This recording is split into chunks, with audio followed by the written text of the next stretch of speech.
Welcome to our channel. Pallavi Prashanth season 7 విన్నర్‌గా నిలిచాడు. మనందరికి తెలిసిందే. ఎట్టకేలకు ఒక రైతు బిడ్డ, సామాన్యుడు సోషల్ మీడియా ద్వారా వచ్చినటువంటి ఆయన అభిమానానికి లేదా తాను కోరుకున్నట్టు రైతు బిడ్డ బిగ్ బాస్‌లో ఎందుకు పంపించరు? అన్నా నన్ను పంపించవే అంటూ సోషల్ మీడియా తను చేసిన వీడియో వైరల్ అవ్వడం. ఎట్టకేలకు బిగ్ బాస్ మీద ఉన్నటువంటి విమర్శ మనకు తెలుసు. రైతులను ఎందుకు బిగ్ బాస్‌లో తీసుకోరనేది. దానికి కూడా సమాధానంగా బహుశా సోషల్ మీడియాలో ఆల్రెడీ వైరల్ అవుతున్నటువంటి క్రేజీ ఉన్నటువంటి పల్లవి ప్రశాంత్‌ని ఒక పార్టిసిపెంట్స్‌గా బిగ్ బాస్ ఎన్నుకోవడం.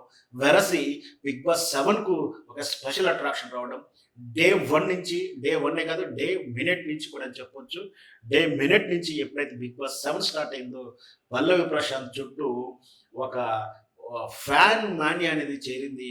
ప్రజలు అండగా ఉన్నారు. ఓటింగ్లో అతన్ని సోషల్ మీడియా ద్వారా ఎప్పటికీ మొదటి నుంచి చివరి వరకు అండగా ఉంటూ దానికి సపోర్ట్ ఇస్తూ పల్లవి ప్రశాంత్ని అందరూ కలిసి అతను భుజస్కంధాలను ఎత్తుకొని గెలిపించారు. ఎట్టకేలకు పల్లవి ప్రశాంత్ విన్నర్‌గా నిలిచారు.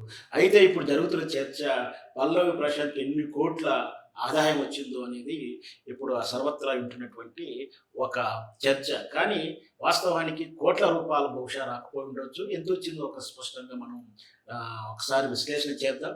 సహజంగా పార్టిసిపెంట్స్‌కు బిగ్ బాస్‌లో రోజువారీ లేదా వారం వారీ రెమ్యునరేషన్ ఇస్తారు.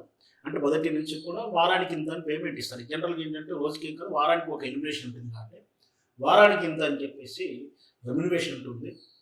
అది కూడా అందరూ పార్టిసిపెంట్స్‌కు ఒకే రకమైనటువంటి రెమ్యునరేషన్ ఉండదు.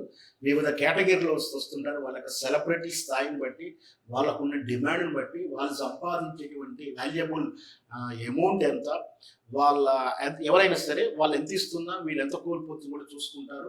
దాంతోపాటు నేమ్ కూడా వస్తుంది కాబట్టి నిజమైన ఆదాయం రాకున్నా కూడా పార్టిసిపేట్ చేయడానికి ఇష్టపడతారు. సో ఆ విధంగా శివాజీకి రోజుకు 40,000 చొప్పున ఇచ్చారని ఒక వార్త. అయితే ప్రియాంకకు మాత్రం 25,000 చొప్పున రెమ్యునరేషన్ ఇచ్చారని తెలుస్తుంది. అయితే మళ్ళీ పల్లవి ప్రశాంత్‌కి ఎంత అనేది ఇప్పుడు చర్చ జరుగుతుంది. ఒకసారి విశ్లేషిద్దాం.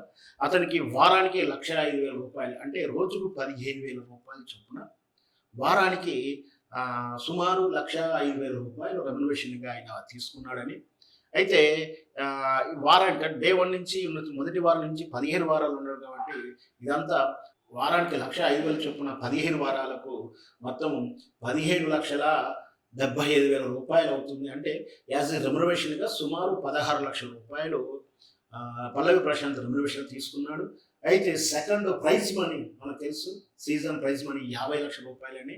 అయితే దీంట్లో 15,00,000 తీసుకొని మధ్య నుంచి డ్రాప్ అవ్వడం తెలిసింది. దాంతో ప్రైజ్ మనీలో 50,00,000 నుంచి 15,00,000 తగ్గించి 35,000 విన్నర్‌గా పల్లవి ప్రశాంత్ సొంతం చేసుకున్నాడు. దీంతో పాటు ఒక బిజ్రా కారు కూడా వచ్చింది బహుమతిగా. బిజ్రా కారు వర్తు హైదరాబాద్ మార్కెట్ ప్రకారం 10,00,000 వరకు ఉంటుంది. దాంతోపాటు ఇంకొకటి 15,00,000 గోల్డ్ విత్ డైమండ్స్ ఉన్నటువంటి ఆభరణం కూడా గిఫ్ట్‌గా వచ్చింది. మొత్తం మీద పల్లవి ప్రశాంత్‌కు 4 రకాల ఆదాయాలు వచ్చాయి. యాజ్ ఏ రెమ్యునరేషన్‌గా మొదటిది రెమ్యునరేషన్‌గా సుమారు 16,00,000, రెండవది ప్రైజ్ మనీగా 35,00,000, మూడవది బిజ్రా కార్ ద్వారా ఒక 10,00,000 బిజ్రా కారు బెనిఫిట్, నాలుగవది వజ్రాభరణం 15,00,000, గోల్డ్ చైను 15,00,000 వర్తు వెరసి మొత్తము సుమారుగా 75,00,000 బహుమతిగా వచ్చిందని మనం చెప్పవచ్చు.